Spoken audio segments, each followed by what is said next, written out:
Hey guys, it's Bro You Whack, and it's the day that we've been waiting for. The Overwatch 2 beta has finally dropped, but more importantly, our blue-haired mommy queen herself, the Junker Queen, is finally playable. Today, what I want to do was to do a beginner's guide showcasing everything the Junker Queen has to offer. Her abilities, her forms of damage, her ultimate, and even little details that you might have missed. But if you want to see more of the Junker Queen live in action, then head over to my Twitch, where I'll probably be live by the time that you're watching this video, along with tomorrow with the Medic Brigida skin. But now that that's out of the way, let's finally look at the Queen of Junkertown. This is the legend of the Junker Queen! The first form of damage is gonna be her scatter shotgun. This is kind of similar like Roadhog's, where it has a little bit of a tighter spread but does less damage. It's gonna have 6 available shots at a given time, and it's gonna reload all in one single clip. Once again, very similar like how Roadhog's primary shotgun works. Now, what is probably the more interesting form of damage the Junker Queen has is her secondary fire, which is her Jagged Blade. This throwing knife that she oh so graciously called Gracie. See what I did there? This could be described as a throwing knife with the same exact effects as a boomerang. And boy, let me tell you, this thing can be thrown far.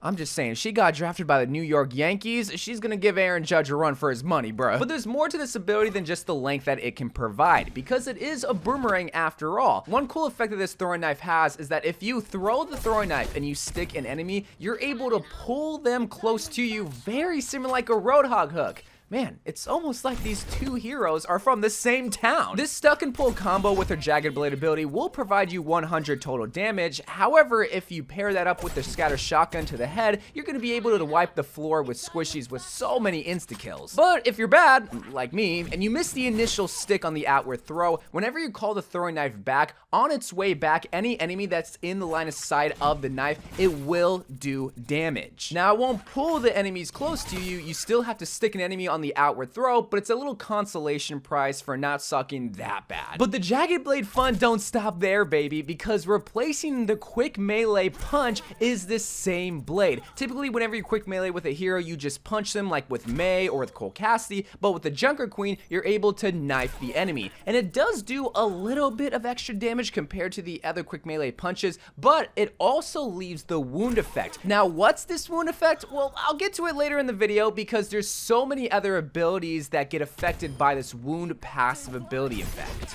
This is the legend of the Junker Queen! Now we're on to the Junker Queen's abilities, and this is probably one of the coolest melee attacks in the game, and it's her axe swing. This axe swing is going to be very reminiscent of Reinhardt's hammer swing, but it's going to be doing double the damage. At a total of 125 damage, you're going to be able to swing an axe in melee range of an enemy. Now, we'll have an 8-second cooldown, and that's relatively low considering how much damage this thing can do. I mean, given how much damage potential that she has, you really can just kill so many squishies with this thing. But one of my favorite parts about this ability is that if you listen carefully, you'll be able to hear the guitar sound whenever you swing this axe. Come on now, if that's not cool, I don't know what is. But so far, it only seems like we've been describing a DPS hero. Where's her tank aspects? Well, it's in the form of her other ability, which is called Commanding Shout. The Junker Queen lets out a ferocious roar, and any ally within about 20 meters or so gets an overhealth boost. About 100 total health is given to herself and her allies. Plus, on top of that, you also get a temporary speed boost. So this is really the initiating ability that allows teams to make aggressive pushes, because it seems like the Junker Queen is all about aggressiveness, especially when you look at her ultimate. This is the legend of the Junker Queen!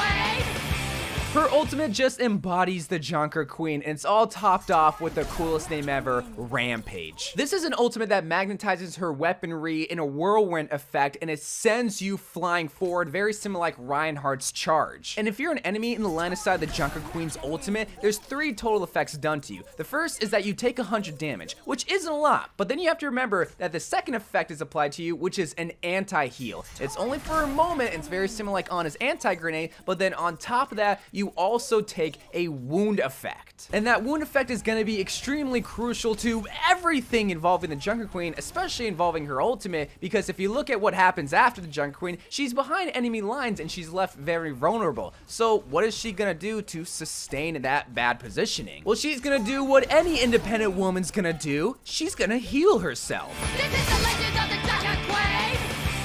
The passive ability is really the secret sauce to the Junker Queen, because what her passive ability does is any single time you do melee damage, it's gonna apply a wound effect to an enemy. And what a wound effect is any single time an enemy is hit by the Junker Queen's melee damage, they're gonna bleed out very slowly, but it's also gonna heal the Junker Queen passively. So it's similar like how Moira is able to do damage with her suck ability, but also heal herself at the same time. Now, what are the Junker Queen's melee abilities that include this wound effect? All of them. The Jagged Blade Throwing Knife, the Jagged Blade Quick Knife, the Axe Swing, and her Rampage ultimate all applies a wound effect to an enemy and all heals the Junker Queen. The only thing that does not have a wound effect applied when doing damage is her Scatter Gun. And you might think, oh, all hope is lost. She's never gonna die. She's gonna have so much sustainability. It's gonna be Brig 2.0. And yeah, maybe if somebody is able to hit all of their melees on you with their Throwing Knife and Axe Swings, but you have to remember that the Junker Queen has a total of 425 health, but again, that doesn't consider the 100 overhealth that she gains from her commanding shout, but it's still a low health pool. So considering that she has one of, if not the lowest health pool out of all the tanks at 425, assuming that they don't nerf or buff it, and also considering her playstyle, which is extremely aggressive with very, very, very little sustainability and protection, like it's not like she has a shield or a lot of health, she's gonna be put in very vulnerable situations where if you all dogpile on the Junker Queen, which I wish I could dogpile on her, then it should be a walk in the park to kill somebody that is just feeding with the Junker Queen. I feel like that's going to be a common theme with a lot of Junker Queen mains at the beginning of this beta, is that they're just going to be feeding. They're going to be wanting to go in because they command shout, and they see they have like 500 health. They're going to be swinging their axe, they're going to be throwing their knife, and not really considering that they're at the front lines absorbing all this damage, and then they're going to be at 100 health. It's like, uh-oh, I have no way to protect myself because I'm the tank. It's exactly what happened with Doomfist at the beginning of the beta, where everyone played Doomfist like Doomfist in Overwatch, and same thing is going to happen with the Junker Queen, where they're going to be playing the Junker Queen kind of like Roadhog. They're going to be feeding with their ultimate, they're not going to use their shout at optimal times where everybody can benefit from it, and it's just going to be a waste of a tank slot. But over time they realize that, hey, this hero plays as if Lucio and Roadhog had a blue hair baby and it grew up to be very aggressive and very... It will take a while for the Junker Queen to fit in this new era of tanks where you not only have to be a DPS, but you also have to be a protector, where the Junker Queen definitely really only fits that DPS role, but I feel like over time people will learn to just be aggressive with her. You can't just sit back and wait for the perfect time. You just gotta go, go, go. But let me know what your thoughts are on the Junker Queen, and if you're gonna be maining her in the beta and eventually when Overwatch 2 comes out on October 4th. So anyway guys, I love you guys, thank you guys for watching, and be sure to tune into my Twitch, where I'm going to be live right now, probably playing and simping over the Junker Queen. So I'll see you guys then. I love you guys, and bye.